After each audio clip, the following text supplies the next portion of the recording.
So, hello, what is the main competitor that I have today with my perilous but fascinating job of attracting your attention? What is it? It's this little object, which is something that can be kept in the pocket. Telephone. When I started out in 1993, my competitor was maybe pretty girl in the class, the boy next door to his friend, somebody who was falling asleep in the class because he'd been working too hard the night before. So there are all these competitors to my attention. But what you have to add in now is Facebook, text, WhatsApps, mails, and Google. Google, who organizes quality control live of everything that I might say live, plus, excuse me, for those people who are on Wikipedia or internet, that's, Wikipedia is saying something else other than you, and you have to reply, well, it's not because on Wikipedia that is true. And you can also say, well, that depends. The problem is much more complicated than that. And then you have your student will say, or you'll say, let's have a look at it, look at this question at the end of the lesson. So as you can realize, the teacher is no longer the privileged giver of knowledge anymore.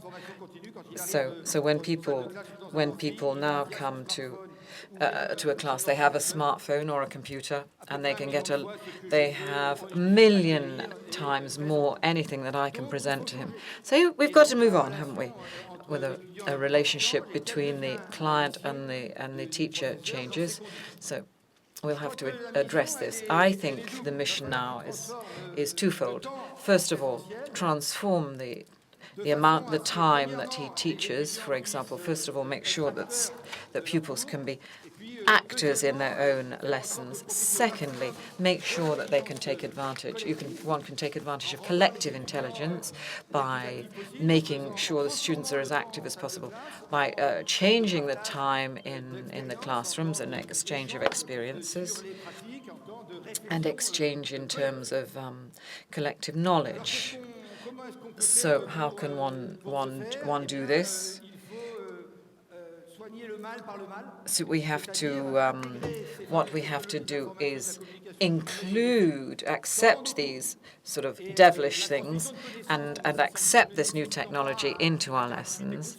So if we want to have greater interactivity, we will have to make sure that we have to use 10-minute, 12-minute videos or something, and we were going to have students to be able to use these when they want to. And this was put in place by the Khan Academy in order to fight against young Africans fleeing the lessons. And this enabled youngsters in order to have access to new knowledge. This is what I did at ESSEC. So all lessons are in video, and all the classes are actually are interactive. And we have students' reactions to these lessons. So you probably say, well, I'm sure this guy who's speaking to us is a geek. He knows all about technology, and he applies this technology to his lessons. And this is fairly marginal. But this is not at all the case. I never saw this coming. If there's nothing, this is very, very difficult. If you have somebody speaking to you, but he's always got his eyes and ears focused on his telephones and his computers. So in terms of technology, I hate technology. I'm a dinosaur. So I'm almost sort of person who will say to his son, "What the hell does this? How do I work this? How do I open this mail?" And it's almost as if my son would have to say, well, open this mail, and this is how it works. That's how bad I am. So So my children set up an association, an internet association. And what I did was I decided to do something similar to ESSEC.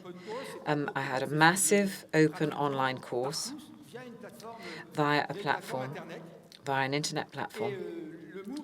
And the MOOC was actually born in the United States from Stanford, Sebastian Thorne.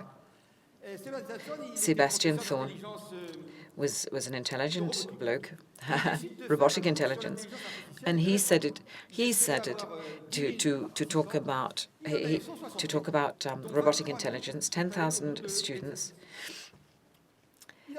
He decided he created a platform which sold robotic intelligence online and lessons about it.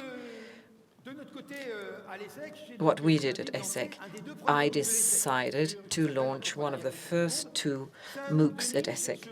So this MOOC enabled us in 2012, over 9,000 people. And we've had a very good score because we've had more than 10% at least using it, which normally the average is about 5. So I thought, let's have a second one. So the first one was on the French platform called Fun, and so now I have another one, an on-demand one. So the student can actually look at a course when he wants to, as and when he wants to, where he wants to. You can do exactly the same thing. You can log into the same lesson.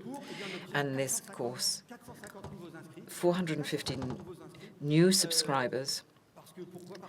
Why is this? A week? Why is this? Because it's available like this, and I now have 12,000 subscribers to this course. This helps everybody increase their knowledge basis. First of all, everybody has to be committed to it. This is not very easy because after all, institutions are slightly reluctant to do this. So people are also rather wary, what with Uber and Airbnb and what have you, and the problems that Uber have gone through. So teachers by nature tend to be conservative. I would say structurally they've gone through a hell of a lot in order to become teachers. So why should they suddenly embrace this new technology? And you know, it's a complicated thing because you're talking to a sort of camera, really, something dead that doesn't react. You've got to talk to the camera. It doesn't correct you. So it's difficult, and then you may have, if you have certain personal nervous tics and what have you, nobody is there to correct you. Whereas real-life students would do exactly that. So it can be a fairly cruel exercise, particularly when you first do your first sets of tapings. I've tried everything. I've tried to have a whiskey beforehand. I've tried to have to be very relaxed before I do it. But the best thing is a prompter.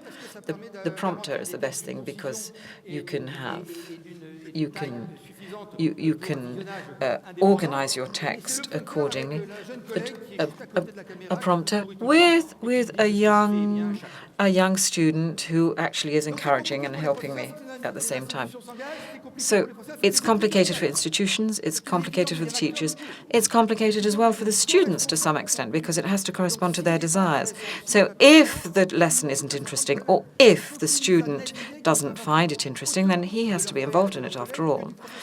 It's as much his responsibility as well, the students, to listen. So one has to be able to present the work in order that the student, he or she, can understand the information. Institutions, of course, are reticent. It can cost a lot of money, up to 55,000 to create this. Now, I have 3 beliefs about this, however. I think I think MOOCs will continue to be developed because it's a tool which means that you can use collective intelligence to its best, and it means you actually have an average IQ which increases. I think a MOOC as well is a fantastic way of creating a community of knowledge and information.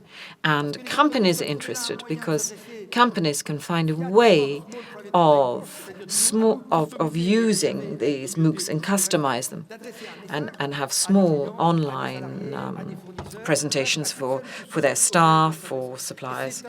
And it is a tool that means that that can be adapted with suppliers and staff. So there can be a combination of networks. There can be a benefit of image for the company. They can embellish its image because they can be seen to be educating their staff and their suppliers. And the third thing is the MOOC will not replace teachers and professors.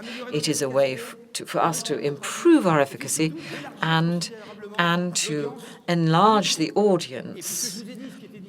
And what can be difficult for a teacher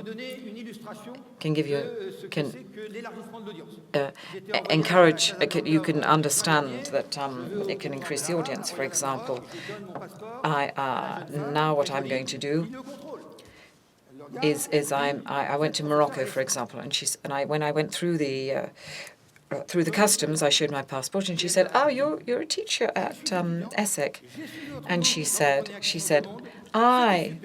I was a student. I watched your course, and I think what you're doing is fantastic. I've actively participated in one of your lessons. Thank you very much. En Afrique, améliorer l'accès aux soins grâce aux nouvelles technologies permet de changer le monde. Je suis Anne Roseveil et j'ai créé Jantoli au Mali et au Burkina Faso. Accompagner vers l'emploi des personnes en situation de handicap et d'exclusion permet de changer le monde. Je m'appelle Gaël Loric et j'ai co-créé Logins. Dans les quartiers populaires, un réseau d'habitants leaders rendant les gens acteurs de leur vie permet de changer le monde. Je m'appelle Anne Charpie et j'ai créé Voisins Malins.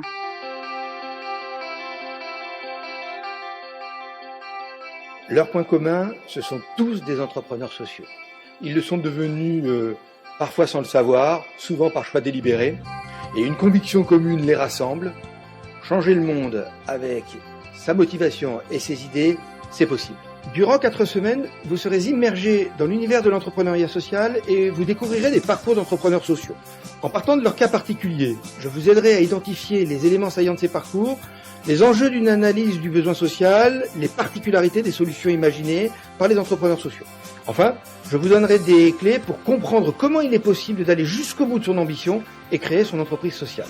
Pourquoi ? Eh bien parce qu'aujourd'hui, en Afrique, dans le monde, en France, il est essentiel de susciter des vocations d'entrepreneurs sociaux. Les défis sont immenses. Tous les acteurs, publics ou privés, organisations ou individus, doivent se mobiliser. Alors nous comptons sur vous, bien sûr, pour vous impliquer dans ce MOOC. Et pour cela, plusieurs modalités cumulables vous seront proposées. Que vous soyez étudiant ou diplômé, dans le secteur social ou pas, vous pouvez contribuer à relever les grands défis du monde aujourd'hui. Que ce soit le logement, l'exclusion, la santé, la dépendance ou bien encore l'accompagnement des personnes handicapées. En un mot, ce MOOC a un objectif, vous donner l'envie et les outils de changer le monde.